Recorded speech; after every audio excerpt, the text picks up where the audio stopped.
Hello everyone, my name is Thea, and this is a closer look at a space adventure hour from Star Trek Strange New Worlds. This one was fun. So in general, I kind of internally grade stuff on how much I like to rewatch it. I think enjoyability is, if not, it's not necessarily the most important thing about art, but it is near the top, right? Not to say that enjoyability has to be the same for everyone, but that joy is part of I think the transformative effect of art, and just enjoying the hell out of something is why people come back to it. So anyway, I thought this one was really fun. I did watch this episode and immediately rewatched parts of it, which are, it's a great sign for me that it's just, I just had to see it again to take a look at a couple of scenes. Some of the stuff that I rewatched was with La'an and Spock, and some were like the parodies of Star Trek, the original series, which also really cracked me up. So spoilers are ahead from here on out. If you haven't seen the episode yet, please go watch it and then come back to this video. Okay, so let's talk La'an and Spock. There are other things about this episode, but I would imagine this bit is the thing that is the most controversial. I've seen people complaining a lot online about too much romance and Star Trek, etc. A couple weeks ago, I even said that I didn't want to see Spock and La'an in a relationship, mostly because we've already seen Spock in two relationships, and other people and other stories need their time to shine. That being said, I did like this, and what really saves the episode for me, and this romance or situationship, whatever it turns out to be, is that it is not presented right now as a Spock story. It is a La'an story in which Spock is a participant. And I heard, and don't quote me on this, but I think it was an interview with Anson Mount saying that Strange New Worlds really isn't an ensemble show, even though it is oftentimes described as an ensemble show. It is a show where the lead changes every week. I think that's a pretty accurate description of at least what they're trying to do. So in episode 1 of this season, Pike is the lead. Episode 2 does center on Spock. Episode 3 is Mbenga. And then episode 4 is now La'an. And because this story is from La'an's perspective, I am open to it. I think La'an deserves a nice love story after last season's emotional debacle with alternate universe Kirk. Now, I love that story. I'm not saying I didn't like that story. It just sucks for La'an, right? Good storytelling oftentimes sucks for the characters that we love. And I think they've been doing a nice job, dropping hints consistently throughout this season that La'an is opening up just a little bit to new experiences. So, and even last season they started that with La'an being surprised that she feels this connection to Kirk, and she does, kind of allow herself to have that connection, even though it is, turns out it's an incredibly painful experience is to come. But this season sees La'an letting go of living in survival mode, of expecting disaster around every corner. She has new confidence, as she says in Wedding Bell Blues, that she's been terrified her entire life of the Gorn coming back. But when they did, finally, she beat them. Or the crew of the Enterprise did together, but they won. And if they won now, they can win again. Or, let's hope La'an never has to think about the Gorn ever again. So it makes sense. This is a good character arc for La'an to see her breathing the sigh of relief and opening up to new experiences, to play, and to people in her life. We'll also say there's some other like problems with this story that I'll talk about a little bit later, or not exactly with this story, but with the overall kind of writing. Uh, but I think La'an and Spock actually work well together. It's the pacing, I think, that is more problematic. Like, we've just seen all this chapel stuff, so it feels dramatic to kind of switch immediately over to another love story. But I do think that they work well together, and frankly, they work better, I think, than Chapel and Spock did. Although I think Strange New Worlds did a good job of letting you see the real friendship and connection. You could see why these people are friends, most of all. So, and why they would become more than friends too.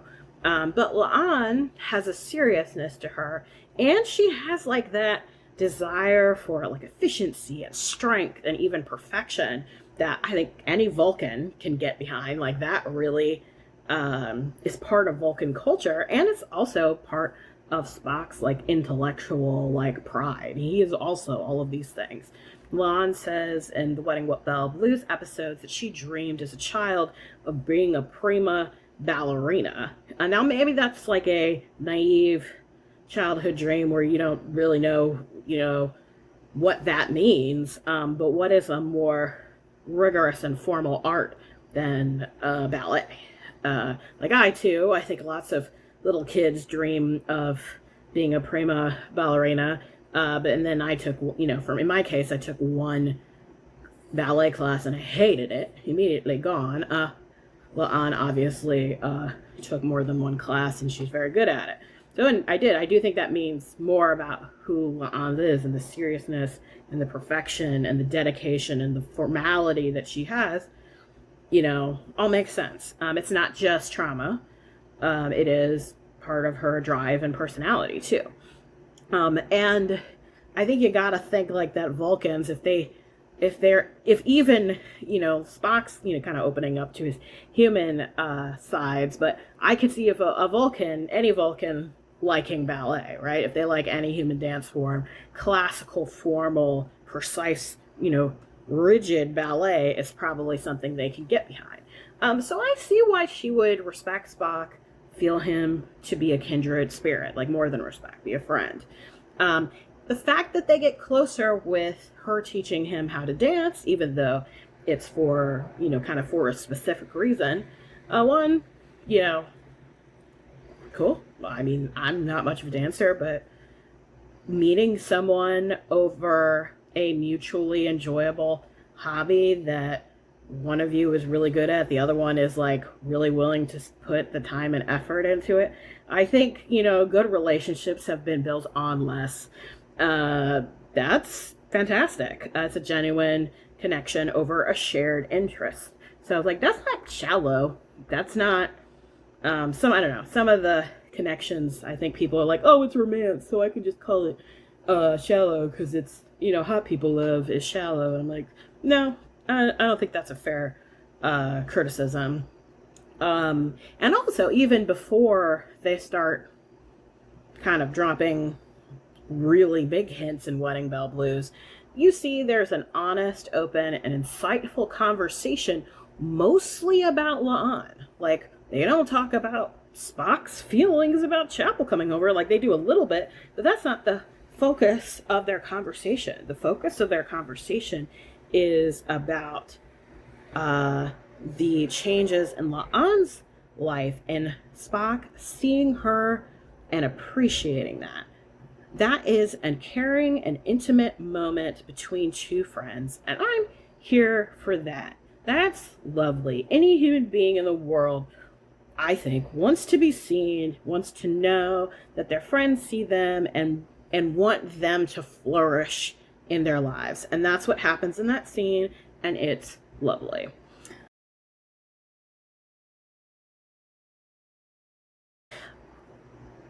Strange New World suffers because it only has 10 episodes to work with. I think some of the criticism around this plot point is the fan love and anxiety and saying, I only have 10 meals and I need them all to be the best meal ever because I only get 10. How dare you, waste even a precious moment of time on something that is not like peak importance, absolutely necessary for the storyline. I understand that. I think it's unfair, and I think it's too much criticism to put on a writing team. But you know what? You do you. I agree that when you only have a few episodes, you are limited in how much you get to develop your characters, and you have to make choices. But it makes sense to me that La'an has this character arc. Last season, we saw Spock bouncing from T'Pring to Chapel in a way that was interesting, but not like healthy. Like when he immediately dipped out of his engagement and then was showing up on Chapel's doorstep, I was like, oh no, this isn't good. Like, this ain't gonna last, because this is not how you should have relationships with people.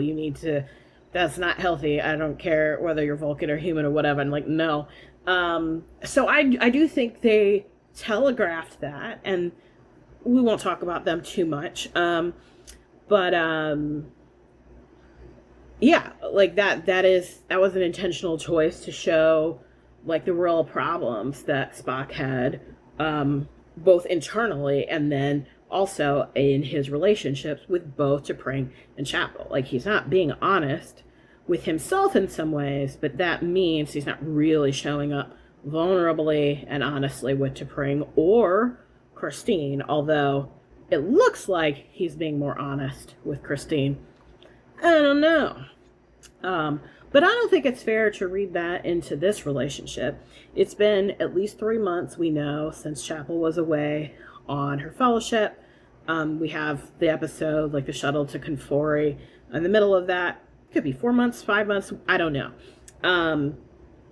Were Spock and Chapel together for so long that, Spock needs 6 months to detox from that relationship? I don't think so.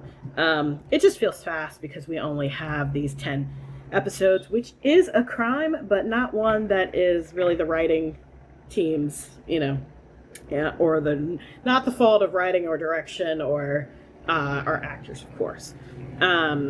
So to sum this up, I like this.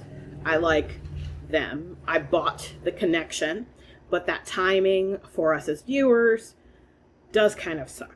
I think it's also fine if this relationship just kind of sits in the background and it's not the focus of anything. It's just shows up as subplots. Totally fine. They don't have to make it significant for it to help round out like La'an's character. What I don't want to see is like, oh, let's be together for 3 seconds and then we have dramatic breakup stuff like they did with Spock and Chapel. We just did that. I don't think it's worth repeating that kind of thing unless they're really trying to drive home that even though Spock don't look like he messy. I've seen some online that people have complained that they think there's too many love stories in Strange New Worlds or in this season of Strange New Worlds. I'm not sympathetic to this complaint. Everybody has personal preferences, but our personal preferences are not criticisms of the art that we enjoy. So me saying I'm not interested in a type of story does not mean that the type of story is not interesting. It merely means you're not interested in it. So I sometimes, we get this fan attitude of, I think Star Trek should be like X. I think Star Wars should be like this. It's not really Star Trek, or it's not really Star Wars if blah, blah, blah, blah, blah. It's like, no, you don't get to say that. You don't write the stuff. Like, Star Trek and Star Wars are the things that the authors make them be. Sure, they can lose the thread. Like, a good criticism of, say, the reboot movies of Star Trek is that they are action movies, and Star Trek isn't an action-based franchise. It's more cerebral and philosophical, and they kind of missed that. We got like smart action movies, not like thoughtful, exploring the human condition, like science fiction. So like that's an example of someone I think rightly saying that this thing, not to, I don't think it's fair to say it's not Star Trek, but that it's missing something of like the vision of Star Trek in a way that actually takes away from the stories that we get, that misses something about the soul of the, I don't know, subgenre, whatever. But to say that like human connection and human intimacy are outside of the scope of science fiction or Star Trek is ridiculous, but also just false. Like if you go back and look at, there's been plenty of stories throughout every single iteration of Star Trek. Oftentimes they're just like romances of the week. They're not with like fellow characters, but it happens all the time. It's a silly criticism to say like, oh, that's not Star Trek. Maybe you don't like those episodes. That's fine. But for me, human connection and human intimacy are it is really the deepest, most wonderful, most mysterious aspect of the human experience. And I don't mean, when I say intimacy, I don't mean sexual intimacy, although that certainly can be part of it. I mean any kind of intimacy or connection. But asking the question, like, why am I drawn to this person? What about this person made me feel like I was a better person when I was around them? A romance or a profound friendship can feel like the universe is illuminated to you in a new way. So it's weird to me to complain about stories that have romance in them, like love and exploring ourselves and another person. To me, that's Final Frontier material.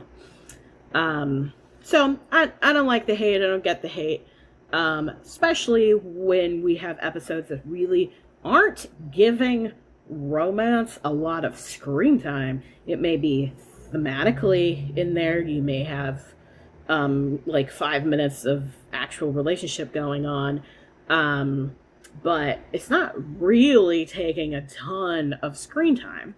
What I do think is a more compelling criticism that I have also seen a little bit online is that there are some ways in which Strange New Worlds is settling for superficial or like conventional storytelling when it could tell like a different story or a more creative story or a deeper story. So, and I also think that maybe this insight is behind some of the complaining and people just don't know how to say that, and so they complain about like, oh, why romance?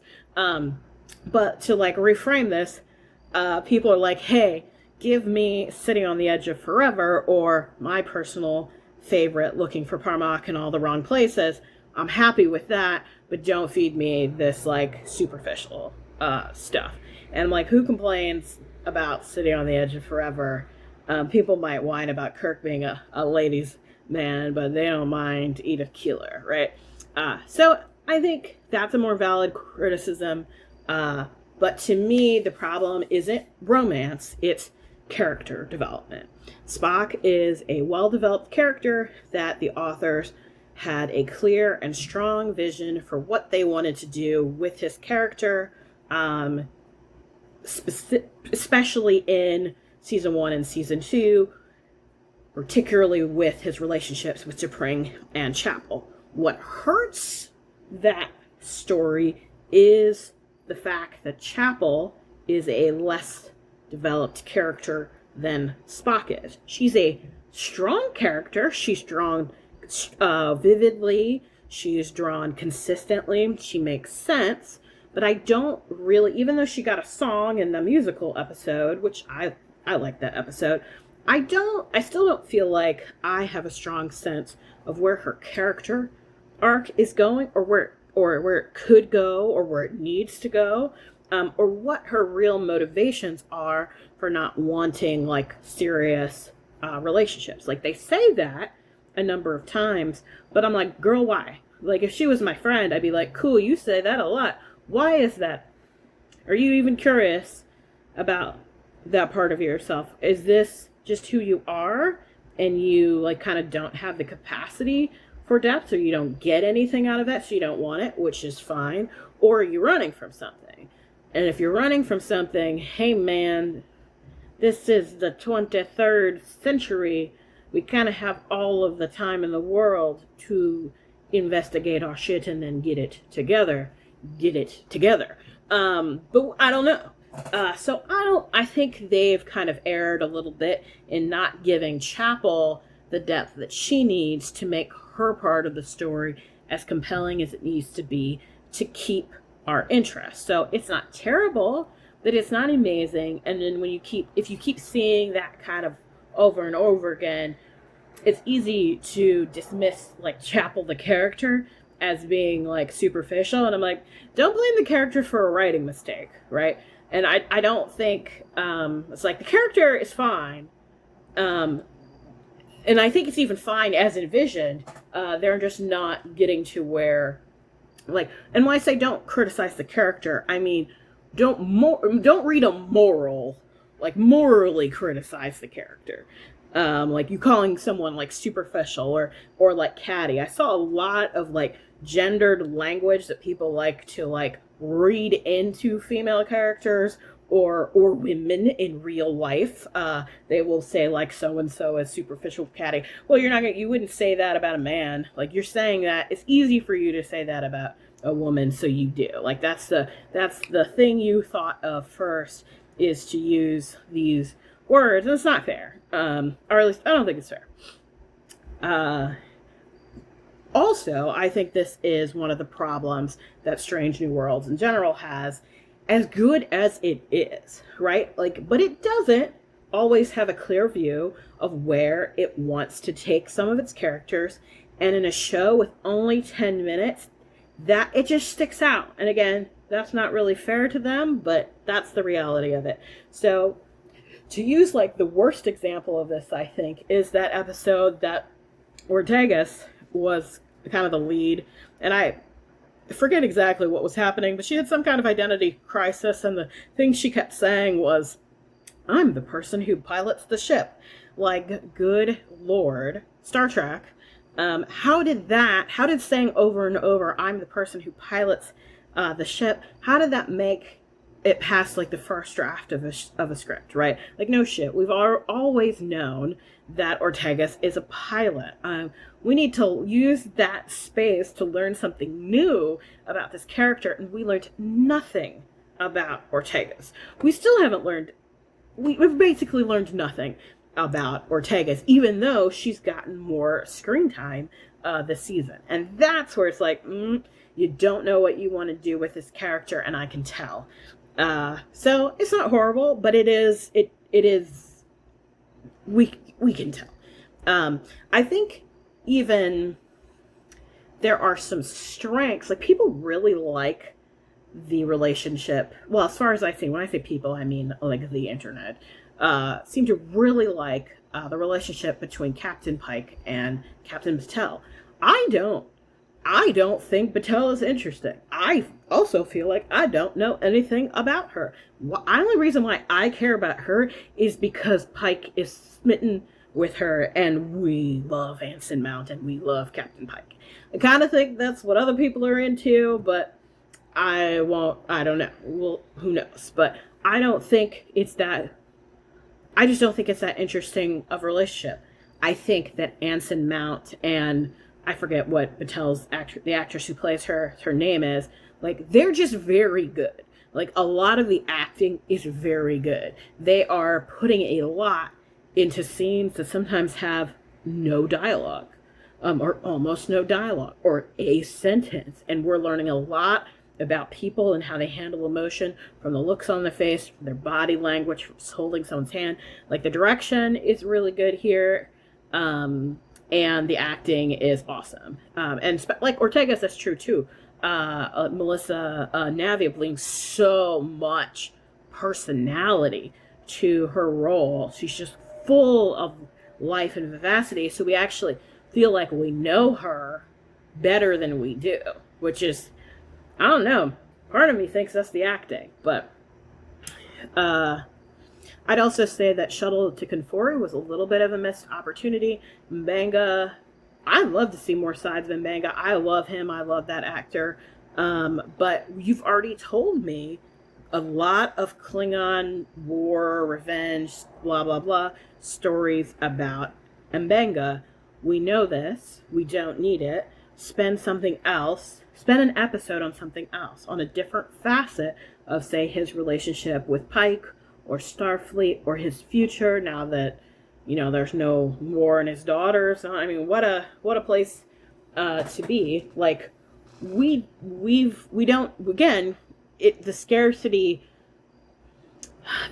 of episodes really makes us feel like, no, you don't get to tell me 3 stories about the same thing. Back to La'an. La'an, I think, is a success story. Like, they have done a great job drawing her character. She seems like she has a real trajectory, even when her character doesn't always have the spotlight. Awesome. Like, little bits throughout do move her along, and we can see it, which is why I like the love story here as a subplot in this episode. We are seeing La'an in a different light here. We do learn more about her. We see her ferocious intelligence, but in play, which is awesome to see, and seeing this more relaxed version of La'an is great. I also appreciate a fairly, I'll call it realistic, maybe that's not the right word, a realistic depiction of a trauma survivor opening up to life for the first time. I love that. Tell me more stories about that. What is fair to criticize in the story, I think, is just that Spock's here. Like, if you're going to criticize anything, you're like, okay, why did you choose that? Why Spock? And I think, for me personally, I think there's enough there that they can convince me that Spock is a meaningful choice in La'an's story, but they need to stick the landing there. Otherwise, why not tell a different story with a different character at this point? Could have told a platonic story. Like, we could have seen La'an's friendship with Una deepen. We could have seen a queer story. We could have seen anything else. And it is the Spock part that I grant you does feel a little repetitive. Okay, enough about that, and on to the rest of the episode. I really enjoyed the introduction parody scenes. I thought that they were very funny. I loved it as a parody of original series. I remember being a kid, and I grew up in the 90s, so I remember being a kid, and I had to go to the library and rent the VHSs to find these ancient, horrible special effects things from the 60s, which seemed like an eternity ago. So anyway, I feel like watching that parody was like how I felt as a kid in the 90s watching Star Trek for the first time. I'm like, what is this? Why does it look like this? It seems so exaggerated, blah, blah, blah. So anyway, I love that on a number of levels. And I laughed harder than I think I've laughed at anything that was supposed to be funny in Star Trek for a long time. There's also like an inspirational speech kind of in the middle of the episode that Celia Rose Gooding gets. I'm going to go rewatch it. It was a beautiful tribute to, I'll say, aspirational storytelling, or the kind of aspirational storytelling that Star Trek does. I feel like Star Trek is so rare in offering hope and a compelling vision of what a better world would look like. Even though there's a lot of nonsense going on in our world right now in religion, I often feel like, well, religion is the only place that offers that gives people a vision of hope for what humanity can be. Like, it's rare, I feel, that the stories we choose to tell offer that kind of inspiration. I don't want to say that aspirational storytelling is the only kind of storytelling that's valuable. It's not. I just think maybe the balance is off in the kinds of stories we tell, and maybe our society would be better if we focused more on thinking about how things could be, if we decided to be different together.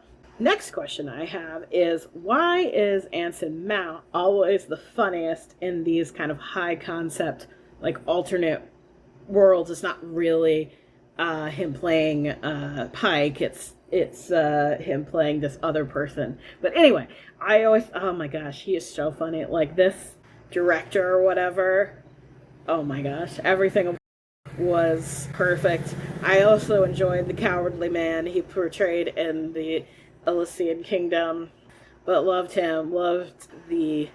Somehow he figured out that it was Spock.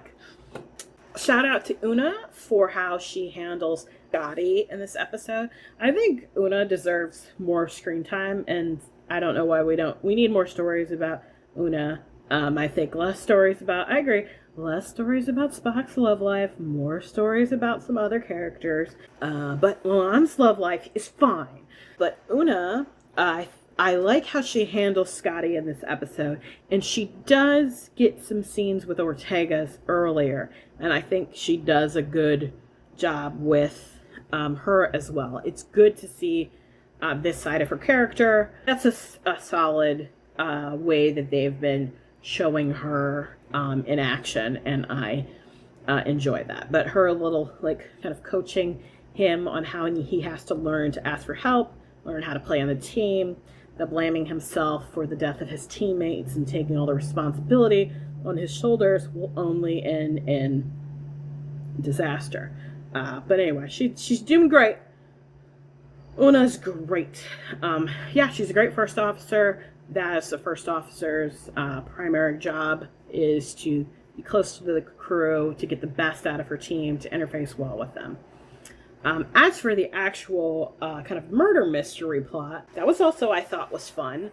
It makes sense that they would test numerous versions of the holodeck before we get to the ones in the TNG era. I think that's fine. I don't think that's cheating with canon, nor do I think we should be too precious about canon in a multiverse with time travel, but also, anyway. This, of course, reminds us of other great holodeck adventure stories like Elementary, Dear Data. There's a shocking lot of good holodeck stories in Star Trek. But this one, I think, most closely parallels Elementary, Dear Data, which has a similar plot of the Enterprise trying to make a mystery that even Data finds challenging, and really everything going haywire because of that. In that story, too, the computer basically has to cheat to make a compelling mystery for Data to solve. In this story, it's kind of funny that they have to cheat for La'an. Like the computer has to cheat for Data because Data is also a computer, and basically a very advanced cybernetic life form. So I understood why the computer had to cheat to get Data a good story. Why does the computer need to cheat to get La'an a good story? I guess prototype indeed. The program needs work. The murder mystery itself, I think, was pretty incoherent. I think it's supposed to be incoherent, so that's fine. Everything was so fun about it. I didn't really mind that. I was a little surprised at first. I was like, this does not make sense. The people who are dying make sense. I have no idea who is killing who. I was like, well, I don't know what's going on. And then you're like, the ending. The ending do make sense. The costuming, everyone's outfits. It's fun to see Jess Bush's accent. I actually did like the plot reveal of Hollow Spock as the killer. Again, mostly because it gave us character beats that matter.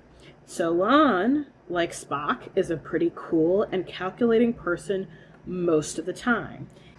And the fact that we get to see her first be, so relieved that Spock is okay after being shot, but then also seeing the depth of affection for him, which we don't see La'an show that much emotion, so that's nice.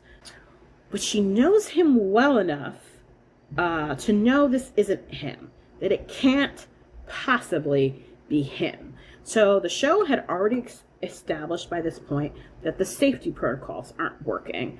So this is a life or death situation. The fact that La'an is willing to pull a gun on Spock means she's not fooling around, right? She's very confident he's truly dangerous because he could kill her as a part of this rogue holodeck program. But if she's wrong, she could seriously injure or kill him. I like the way that they play Spock as being out of character because he's too cool and detached, right? In original Trek and in Strange New Worlds, we've seen a fair amount of Spock, for good reason, being out of character and like overly emotional. But this Spock is out of character because he's too detached. And La'an knows him well enough to know that. And she points that out. She points it out even earlier than the kind of resolution of the climax, that he's too detached. Spock deflects by saying he's just doing what she asks and he's just being logical. But it's that interaction plus what happens later that convinces La'an that it can't be Spock. I think this is a very effective scene. It's multi-layered. It communicates a lot without having to spend too much time on it. There's a lot of showing and not telling. It's believable because La'an's right that this Spock is behaving a little off. But that's also not necessarily the kind of uncharacteristic behavior that means that you're, a hologram. So this tight little scene says a lot about La'an's powers of perception, her ability to use relational and emotional information, and we haven't really seen this from her before. We haven't seen the sharpness, conviction, effortless resolve in a situation which, if it's real, and you're not 100% sure, this is gut-wrenching, right? And it might be even impossible for a different character to have figured this out and be so resolved that they have cracked the code and got the right answer. At the same time as it shows like this intelligence, this emotional and relational intelligence that La'an has, it also tells us a lot about her relationship with Spock without even having us to watch it. That's good. That's great. I love it. Something I really appreciated in that last interchange that we see between Spock and La'an. Spock asks La'an questions about her time in the holodeck, which La'an answers openly and honestly and vulnerably. This is nice to see. It's nice to see in La'an. It's nice to see again in this trauma survivor story. And it's a good contrast with Christine Chapel from a couple of weeks ago. So Chapel doesn't want to have vulnerable conversations with anyone. She shuts down those vulnerable conversations with both Spock and Corby in the same episode in Wedding Bell Blues.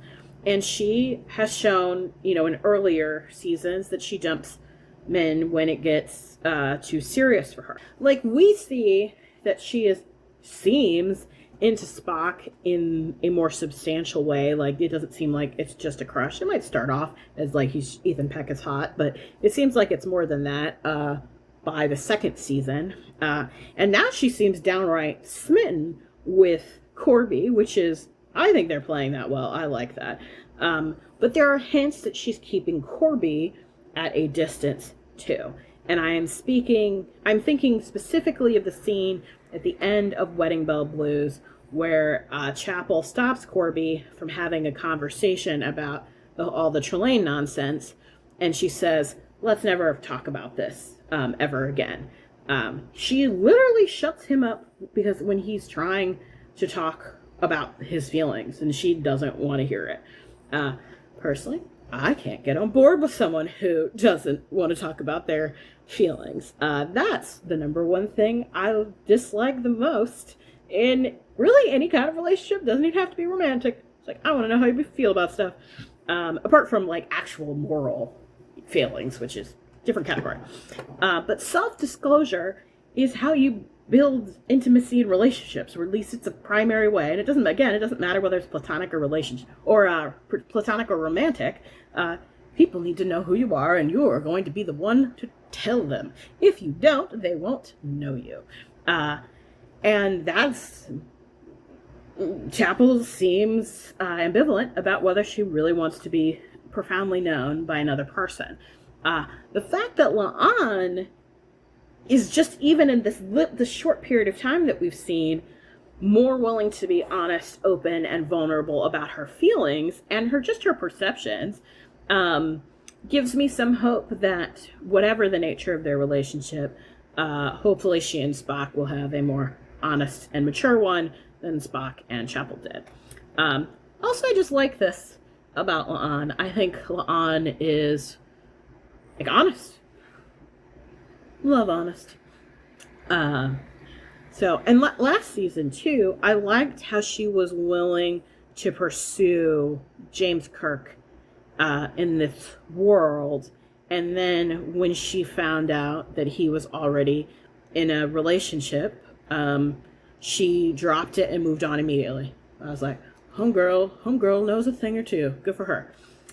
All right. I think that's it.